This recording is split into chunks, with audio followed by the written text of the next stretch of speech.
as a Toastmaster. All right.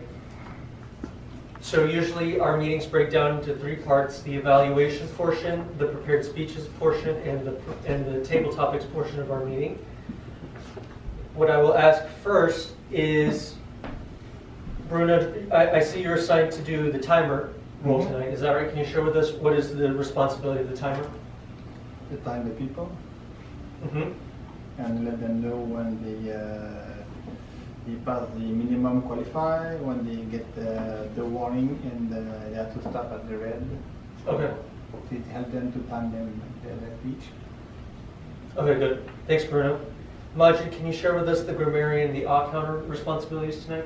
Sure, thank you. I'll be the counter and also the grammarian for tonight.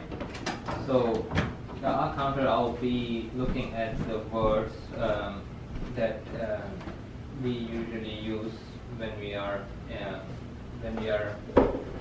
having a thought like these kind of words.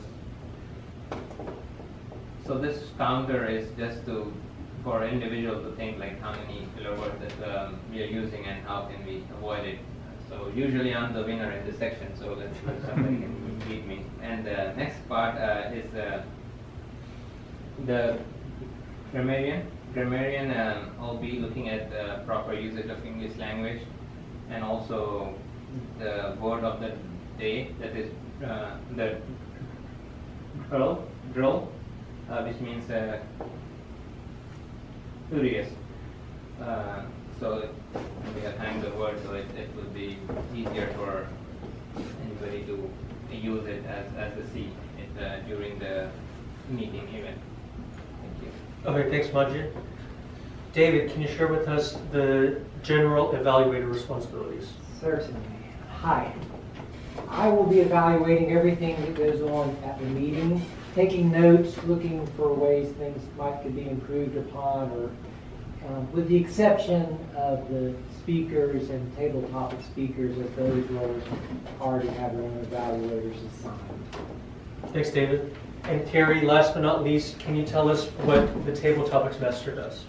Tonight, my responsibility is table topic master. I'll give you droll questions. Hope you enjoy it.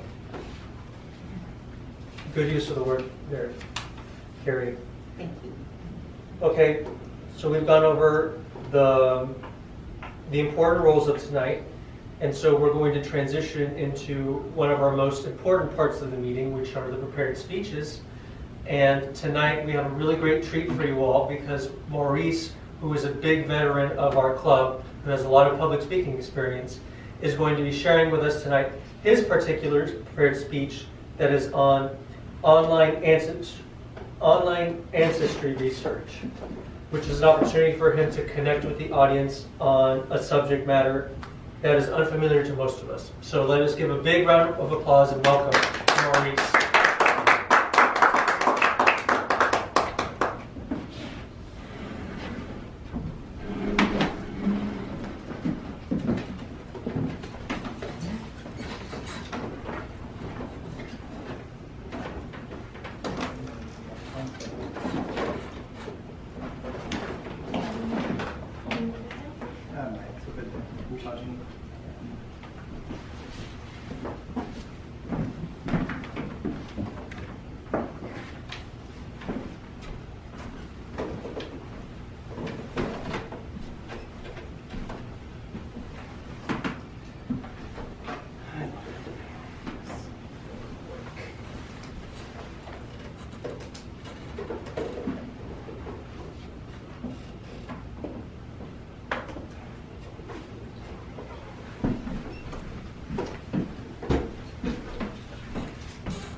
Fellow Toastmasters and honored guests, it is an honor and a privilege to me to present one of my recently favorite pastimes. I've been doing it for the past 2 years, and it's online ancestry research.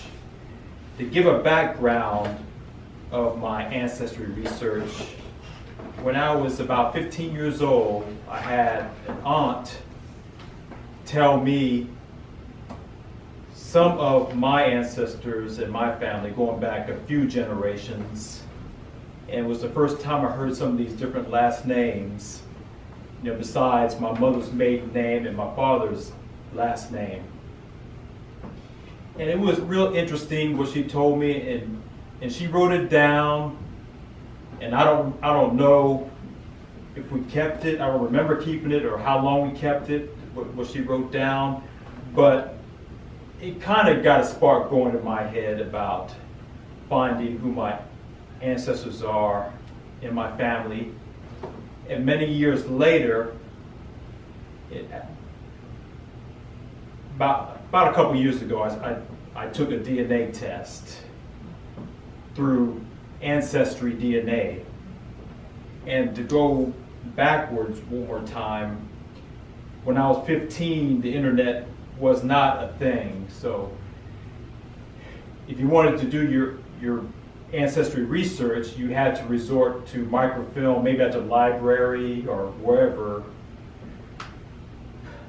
You had to do it manually, in other words, not through a computer. And I did not have an opportunity to do it that way. I just took what my aunt had told me, and that whatever information that she wrote down, I kept as much of it in my head as I possibly could at that time, until I actually got around to doing ancestry research online. Now, going back to the Ancestry DNA, I took the Ancestry DNA test a little more than 2 years ago. And you know the method. You spit in the tube and seal it up, pack it in a box, send it to the Ancestry Research Company, whichever one, whether it's Ancestry.com, whether it's 23andMe, whether it's MyHeritage. There are different companies that do DNA testing.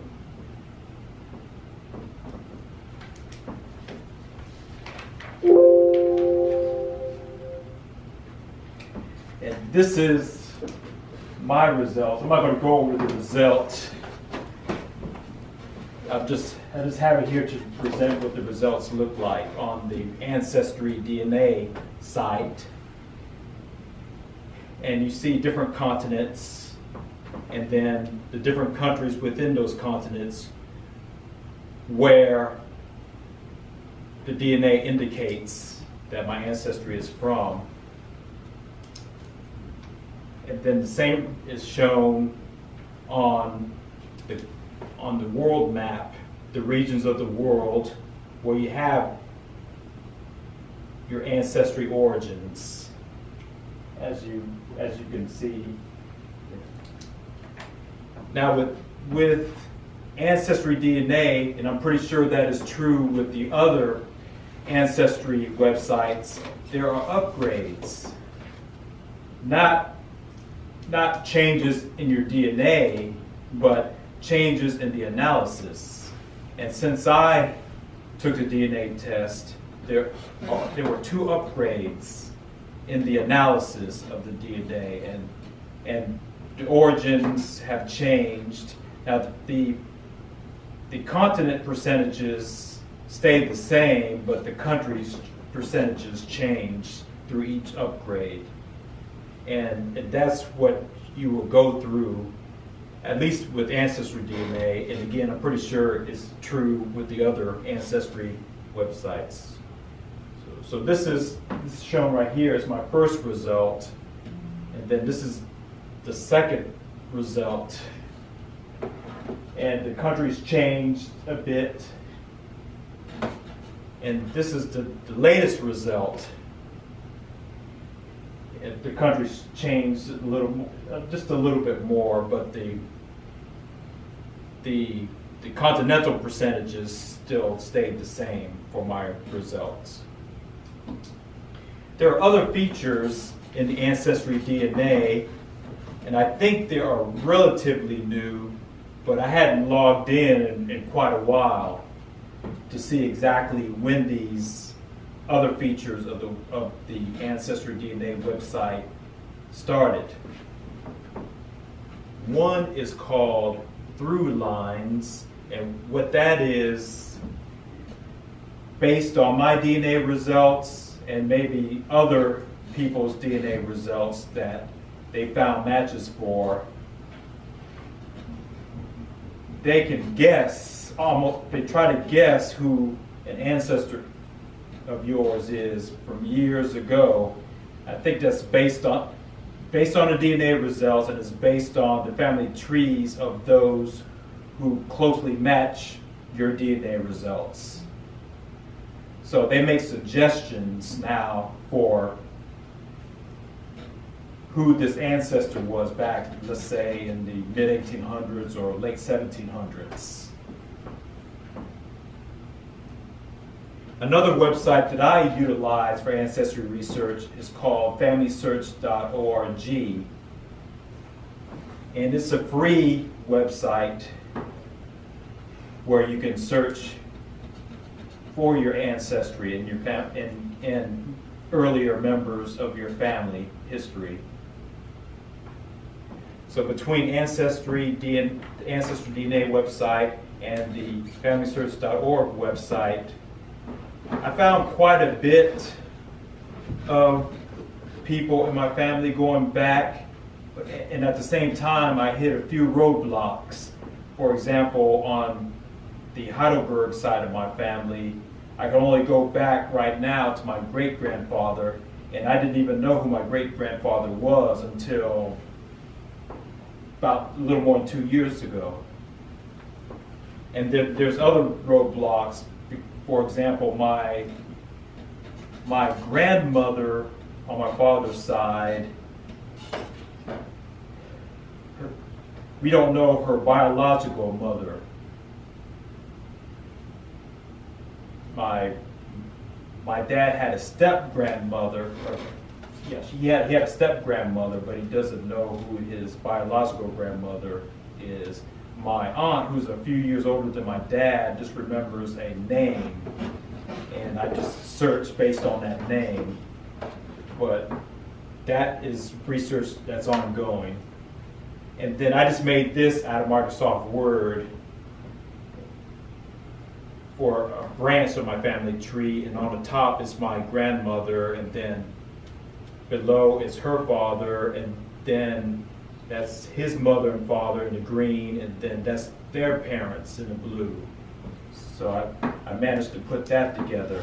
And one more website that I use is called GetMatch, and what that is, whatever DNA website you use, you can actually download an electronic version of your DNA and then upload it to this site, and then with that you can find who your close matches are. And these close matches are people who use whatever DNA website. Or it doesn't have to just be Ancestry. It could be Ancestry, it could be 23andMe, it could be MyHeritage, but it puts all that together to find your close matches. And this is the result of those who are close to me in as far as DNA results. And just a few things before I close out the speech. Going back to the FamilySearch.org website, it has basically records of the U.S. Census and marriage records, war records, etc. And just another little tidbit is that the 1890 census, about 90% of that got burned in a 1921 fire. So there is very little of the 1890 U.S. Census left. And one more thing, there is, I think it's called the Rule of 72. They will release a census every 72 years. So in 2022, they will release the 1950 census. Right now, only up to 1940 census is available for research. So that is one of my hobbies at the moment is online ancestry research. Mr. Toastmaster.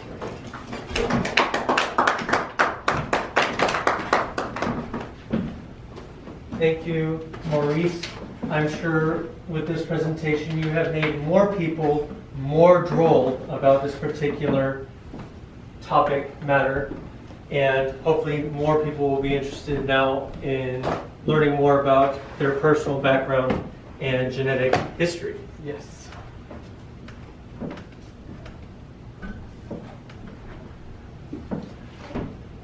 Okay, guests and Toastmasters, now we're going to transition into the second prepared speech, and that will be presented by yours truly here at the lectern. So,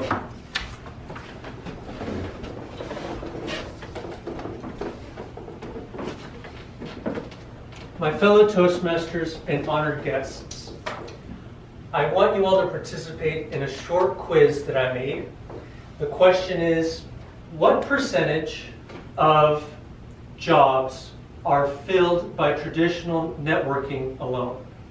Is it A, 85%, B, 65%, C, 45%, or D, 25%? By show of hands, who votes for A, 85%? What about 65%? What about 45%? Okay, and that means there's no one else for D. Well, you're for D, 25%. Well, tonight the winner is David. Wow. 85% of jobs are filled by traditional networking alone. This is backed up from research that I read about from organizations like American business schools, which do research on professional development and career development in the American economy.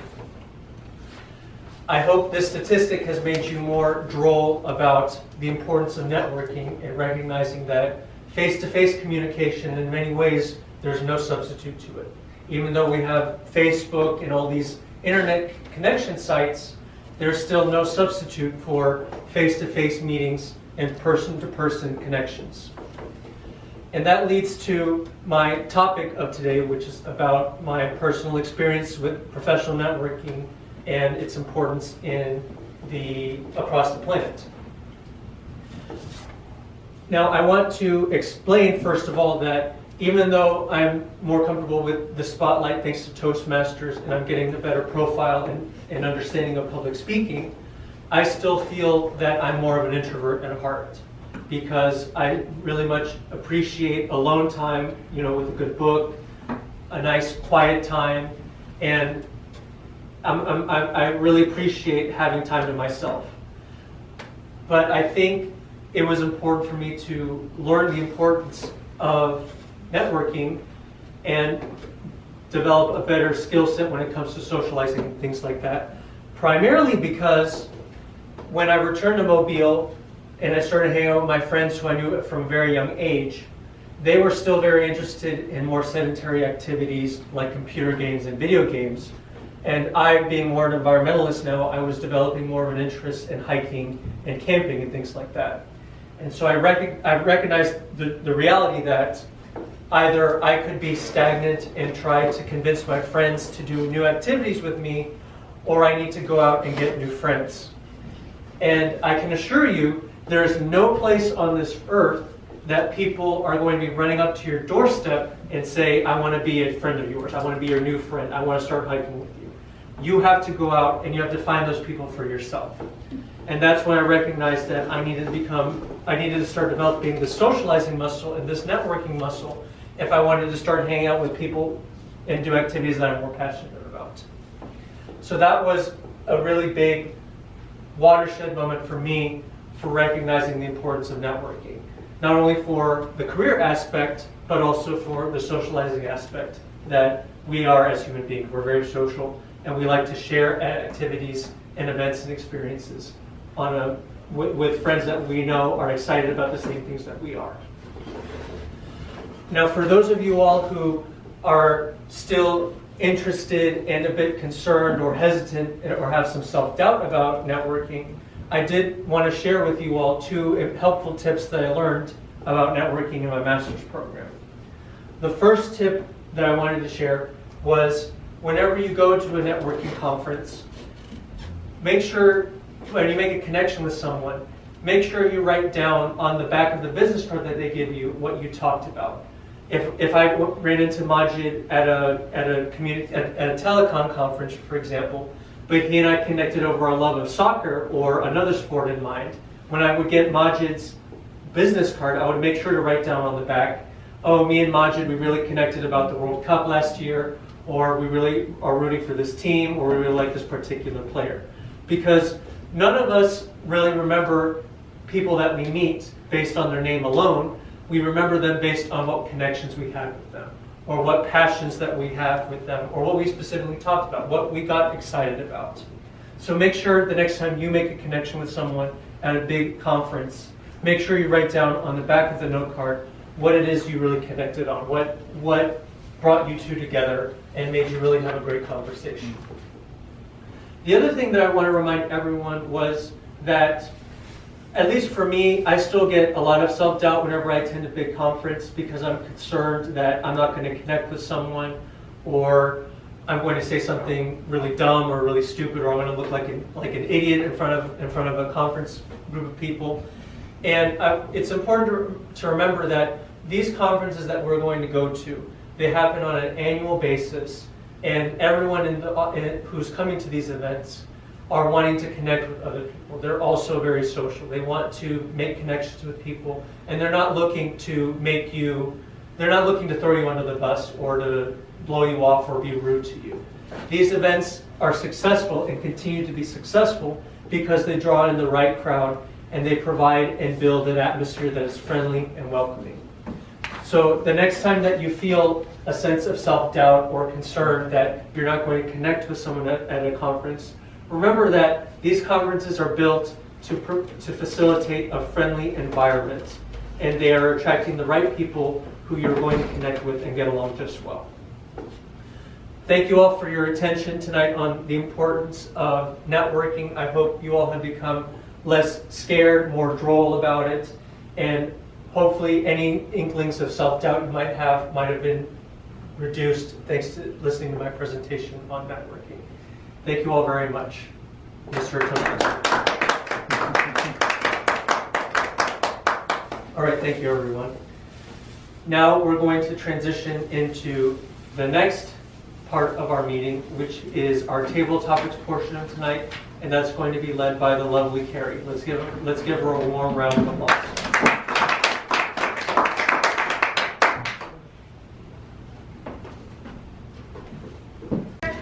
Good evening. Members and guests. Christmas is just around the corner. It's coming very soon. We're all excited. So tonight, I prepared 5 questions. These are the droll story about Christmas. First question. This holiday, you make a droll contract with a non-profit organization to work as a Santa Claus. Your mission as a Santa Claus is to give fantastic Christmas gifts to all children in the world in order to make all of them happy and smile. Yes, all of them in the world. However, because of the limited budget, you need to pick only one kind of gift. That means all children will get the same kind or same item. What would you select? I'll try. Okay, thank you.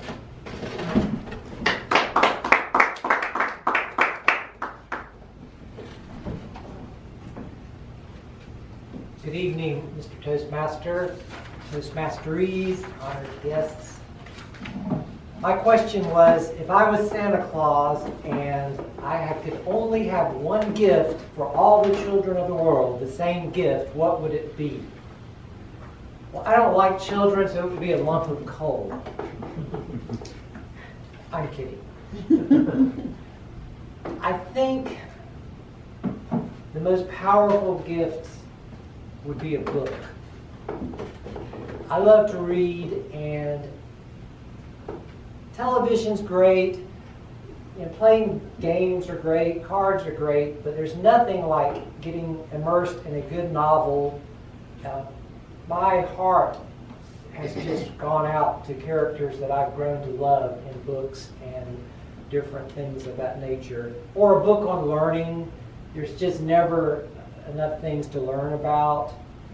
I am not going to use the word droll because everybody else has. But I think a book would be my answer. Thank you.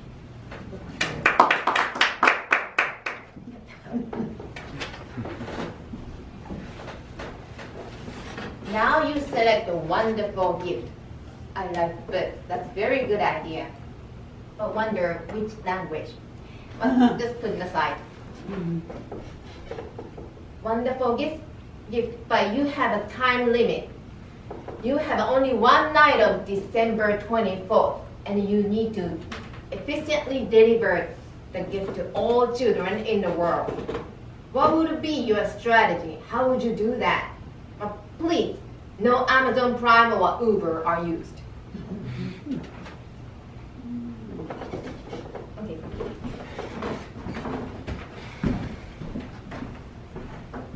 Thank you, Carrie. So Carrie posed a very droll question for me tonight. How would I deliver all of these books that David recommended without using FedEx, airplanes, Uber, you name it? And what immediately comes to mind is using a catapult.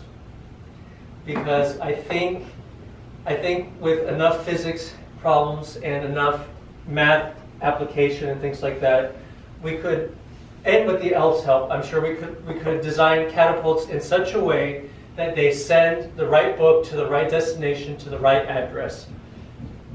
And I don't think all of the books would necessarily go down the chimney, but I'm sure they would land on the front porch, and the message would be clear that this gift, this delightful book that David suggested for everyone to read, would be specifically made for the kids across the planet.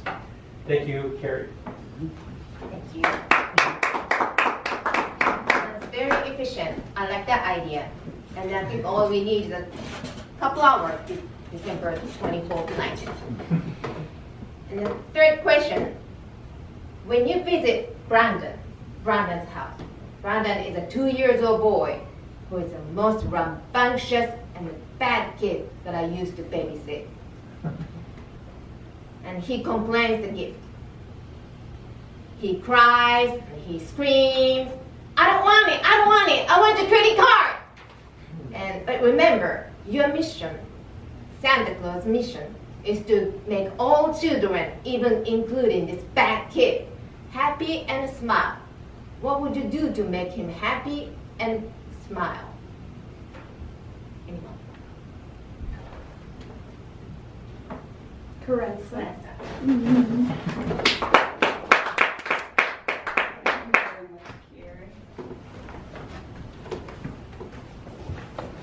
Toastmasters members.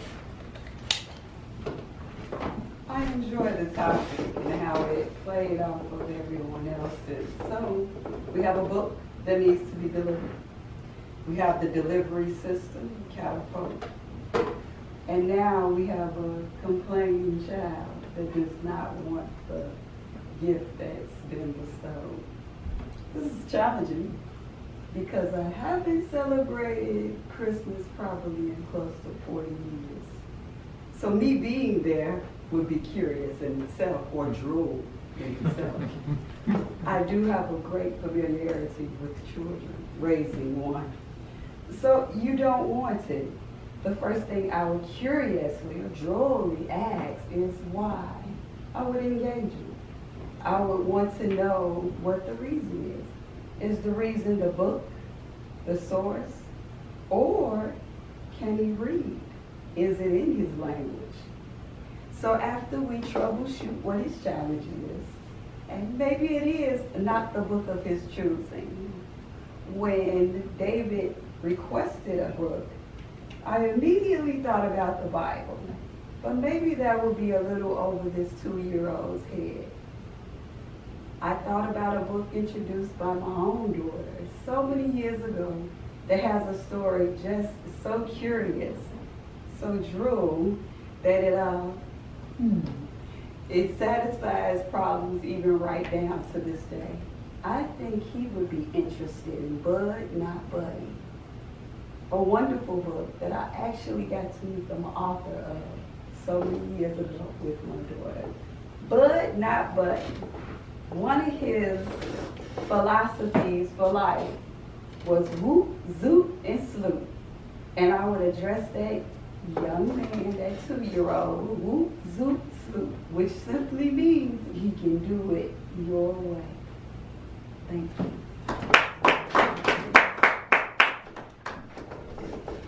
I like her really peaceful approach. She would be great babysitter of Brandon. Okay, next question. To be worse, Brandon's mother is a grumpy and angry lady. She complains of Santa Claus and criticizes the mission because the money source is based on taxes. Please defend your activities.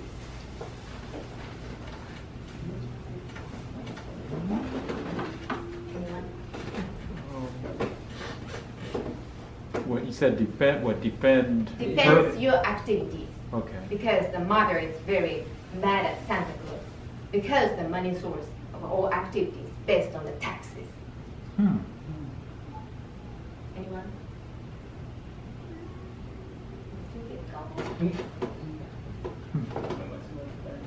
I'll try.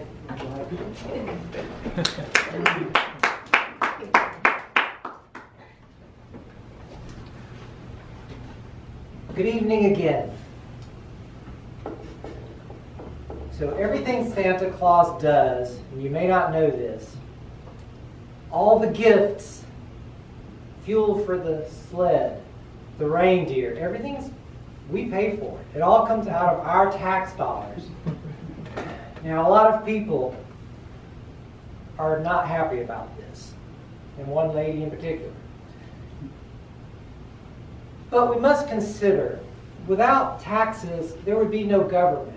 Without taxes, someone has to pay for everything that happens in life, and taxes are a part of that. It's easy to put a negative, evil connotation on taxing, but it's a necessary thing in life. Taxes are part of what makes this world work. Now, there are many times where taxes are used to ill will. I mean, taxes are used in a corrupt way. They're used for the military to kill people. They're used for, just fraudulent use. But now, if you have to use your tax dollars somewhere, what better way to use them than to help give joy to children, to bring about peace in the world? And that's the reason, the logic behind all of this. I'm sorry the secret is out now, but that is true, and I think once you think about it, you'll come to peace and accept it.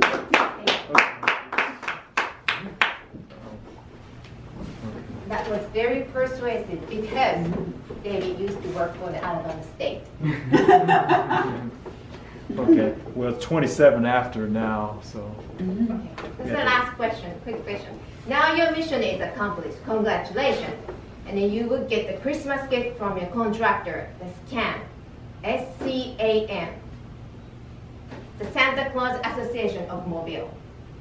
The gift is something droll, helpful, and priceless to change the quality of your life better. What would you like? By the way, I will be eager for a good, nice, long, deep sleep for every night. It's very easy. Oh, she got a hand. Corinne wants to go. So I just want clarity. So you want to know how? We need to speak on how to get a nice V. What would you like to have for Christmas gift? Something to change the quality of your life better. Speak on that. The Christmas gift, what would you like to have? But there's something to change the quality of your life better. It doesn't have to be car or credit card. It's something with fantasy. I can go for it.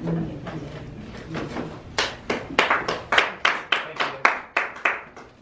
As everyone know, hello, all my friends. As everyone know, this holiday event and all this exotic events that we have, it's a very good opportunity for us to have some off time with our families. This is like incredible stuff that you could have for your life. It's not just helpful for that moment, for that week, for that month, but it's the relation that you build with your family, just off time from your work, from 15 different works that you have, outdoor, indoor, but you have your relaxing time, spend time with your family, have food with very less stress around, no major projects going on, no major shopping going on. It's all done, taken care of. So the last week of the year, it's a very good opportunity for all individuals to spend some nice time with the family and build a relationship, be it with your kids or with your parents or with your spouses. That's for not only for that week or for month, but it's your lifetime achievement once you have it. All right, Mr. Kim. Thank you. Well, thank you so much for all the interesting answers, and the books is a really good gift. And back to Toastmasters.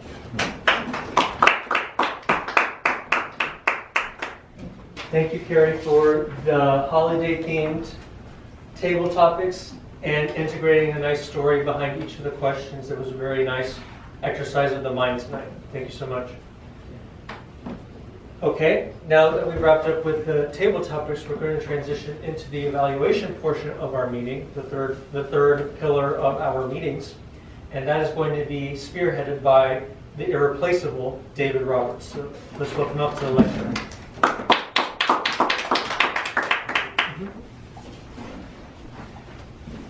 Good evening yet again. I'm the general evaluator for tonight.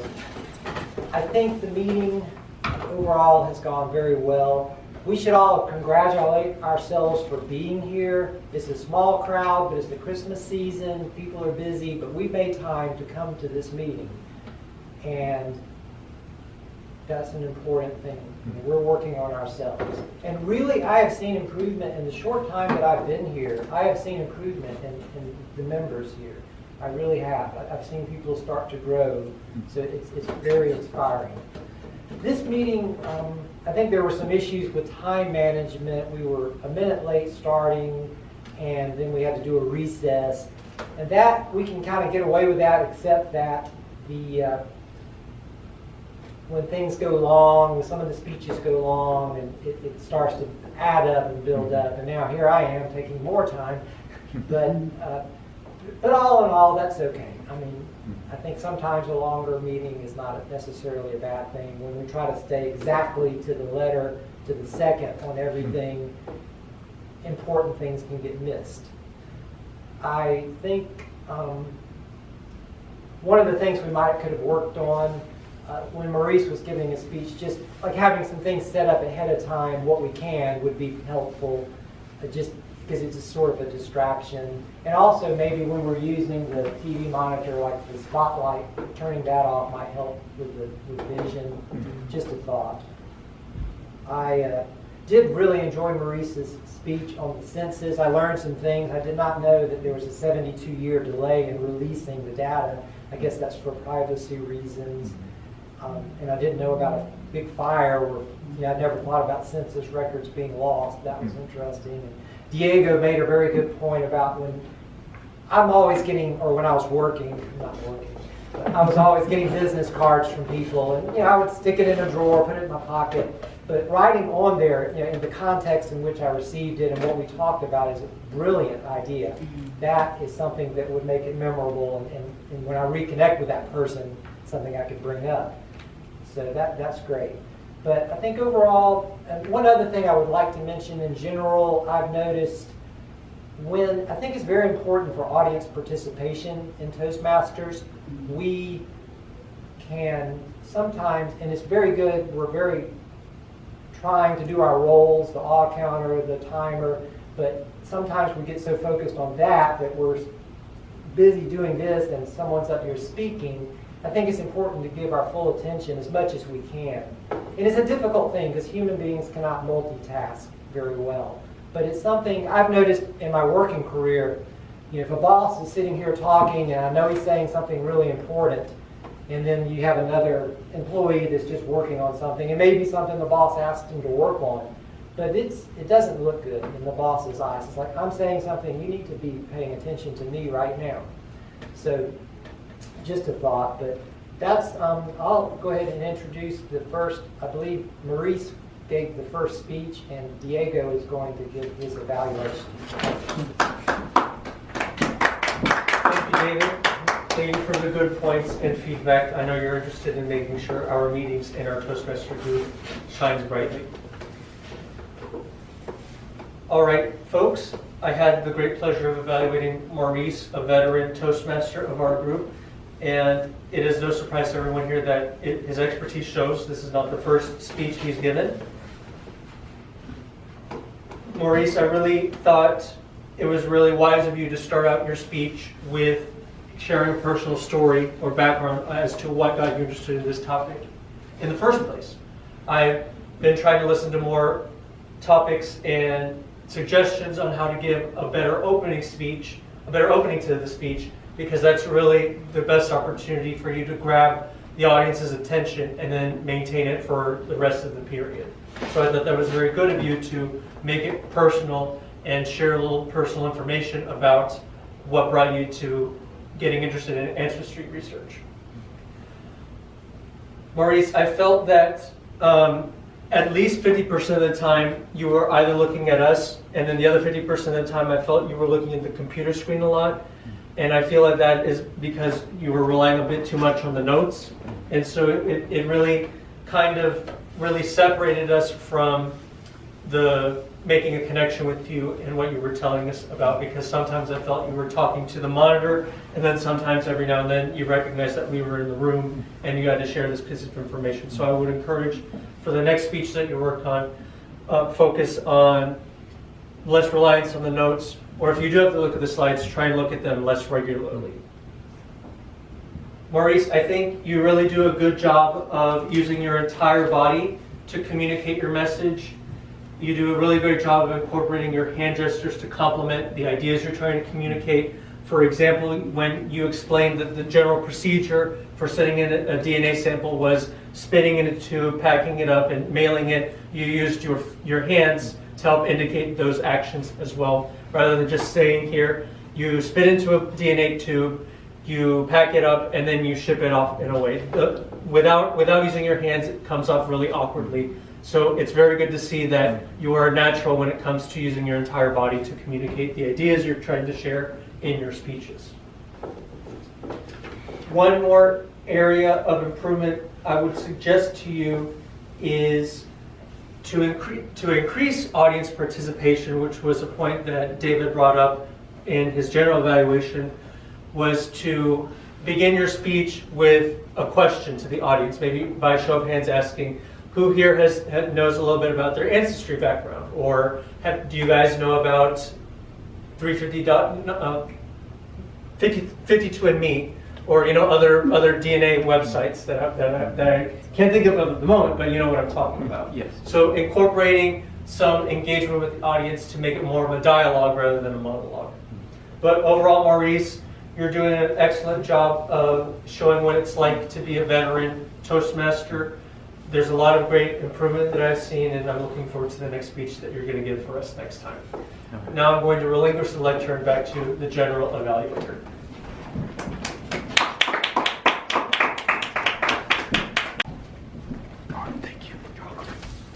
Thank you for that evaluation. I thought it was very well done. Very good.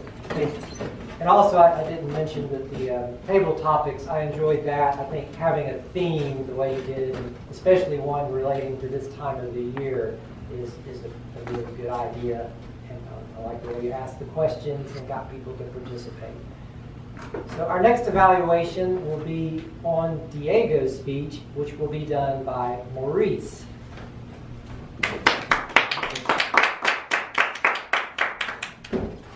Fellow Toastmasters and honored guests, I was honored to do the evaluation for Diego's speech entitled Don't Be Afraid to Network. And going over the evaluation form, you excelled at an area that I didn't excel at, taking a poll of the audience and receiving responses from the audience. You may want to work on just a little more vocal variety and to challenge yourself. Not that you did bad, you did pretty good, but just as a challenge to show a different level of enthusiasm and excitement.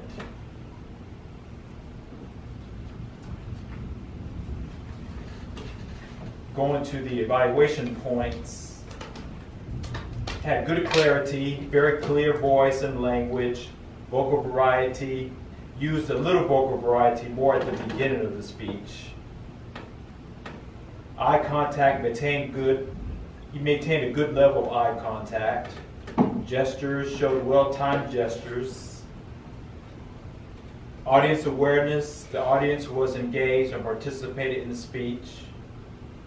And I think that was partly prompted by the poll. And that got the audience into the speech a little more.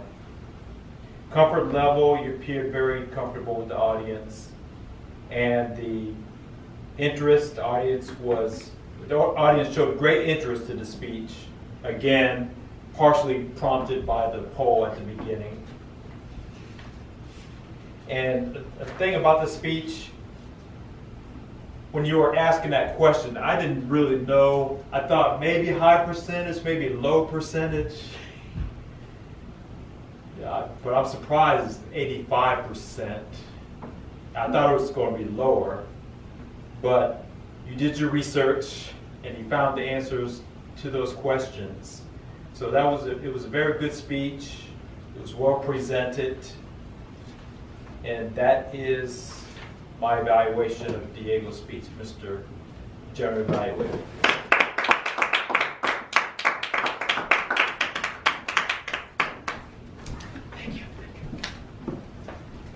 We'll continue on. Thank you, Maurice, for that good evaluation. I'm learning every time I come here and hear especially experienced speakers, not just the speech, but the evaluation of the speech is really a brilliant idea Toastmasters had in conducting these meetings. So we'll continue on with our timers report from Bruno. We're lucky today because we have 2-for-1 with Maurice. So we have 10 minutes, 20 seconds. So I have the 2-for-1. It was very interesting. Maybe if you had got some example of a site, that would give you a chance to be more inside the time. At the same time with the table topics, okay, you reach 3 or 3, so we see that you like to talk. Diego, for your speech, you were inside the limit, so you had 6:36, okay, which was good. For the table topics, you were very close to reach the minute. You were 59, okay. Krenza, that's the name, huh? Krenza, okay. So your speech was very interesting about the kids. I like it a lot, but you were a bit over, just 5 seconds, okay. Yeah, it's not that big anyway.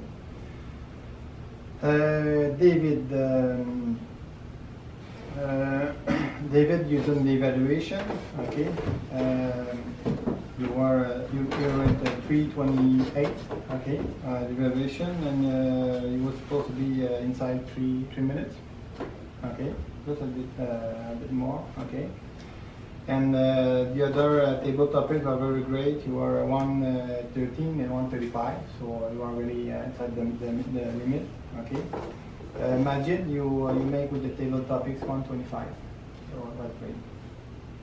That's it for the evaluation of the time. Thank you, Bruno. You're welcome. And next, we'll have, in a dual role, Majid will give us the all-counter report as well as grammarian reports. Sure. Appreciate that. So the first speech by Mr. Iago was no R, but I had one R in his evaluation, and he used the word of the day droll 4 times overall. That's big numbers. Maurice, he did not have any R, and have not heard him using the word of the day in his speech or in his evaluation. David did not have any R. He used 1 time the word of the day, that though he did not use it. In your topic, Aranza, I have not heard any R or any filler words. That's It was very one. good. I know it was one. Okay. Let me add that. And you used the word of the day droll 3 times. In my table topic, I observed I used at least once or probably more than once. But I don't know if somebody have counted it. In your introduction and all the details that you went through, or you used the drill initially once and the later part of the evening you used 1 more time, and I have not observed any filler words in your statement. So that was the counter and the grammarian update. Thank you, Majid. And finally, I would like to point out that this was a small crowd, but everyone was an active participant. Even our guest spoke twice, and that's really important, I think, for people to be actively involved, and I'm really proud that that occurred. I think this meeting went a little long, perhaps, but like I said before, I think having everything to the second is not always a good thing. Sometimes important things get left out when we're trying to just rush through something just to be on time, so it's okay. And now I will return the meeting to Mr. Toastmaster. Thank you, David.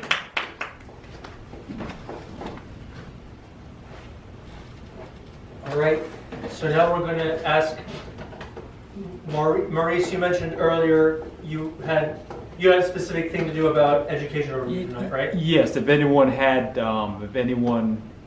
wanted to do their moment of truth, just 1 to 2 minutes if they had it prepared. Okay. Does anyone have their moment of truth ready to share? Because I don't. Okay, because I think, or else, I think the area director would like to have it done. Well, I don't know about this year, but previous years by mid-December.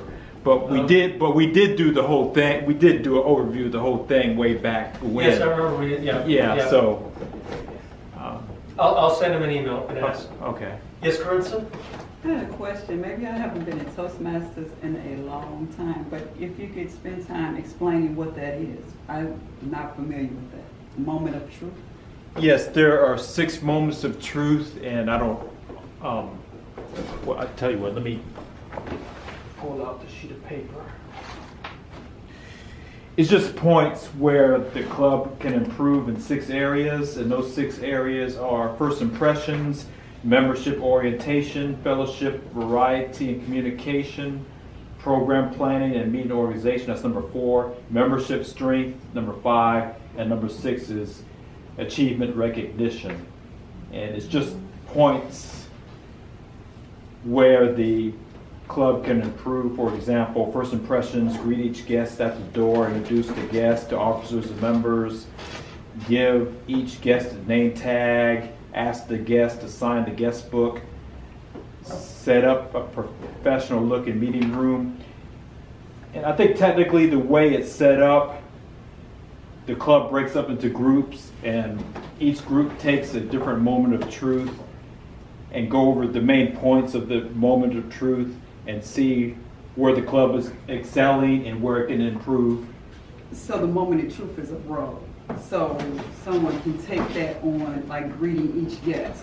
Someone would take that on for that meeting as a role, and then at Yes, the as end a- of the meeting, Yes. they would say they had a moment of truth, and then get evaluated on, or evaluated. Well, it's I think, yeah, that group can take on a moment of truth, such as first impressions, and they can have a discussion about the good points of the particular club in first impressions, and areas where that particular club can improve in first impressions, as with the other points: the membership orientation, the fellowship variety, communication, program planning and meeting organization, membership strength.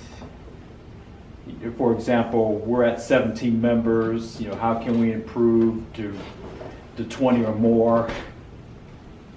Okay. Yeah. But you have an advantage as a membership. The reason why I'm here is because you're doing the night. Everyone else, you are doing the day, so you have to be close to the to work. So Yes. so you have a clientele a little bit bigger than the other ones. Yeah. But you can use that to grab more Yeah. members. Yes. Yes, because the other two clubs, they meet at lunchtime. Yeah. So they are. So the market is very close, very local. Yes. But we have the chance to have a bigger market. Yes. So this is probably an opportunity. Yes. Okay, so it's everyone, since we do not have a moment of truth for tonight, we do not have an educational review. And like Maurice said, we will not be meeting the next 2 weeks. We will have our first meeting in the new year on Monday, January 6th. And if there is no other pressing information, I will adjourn the meeting. Well, Thank you all so much, and see you all next year.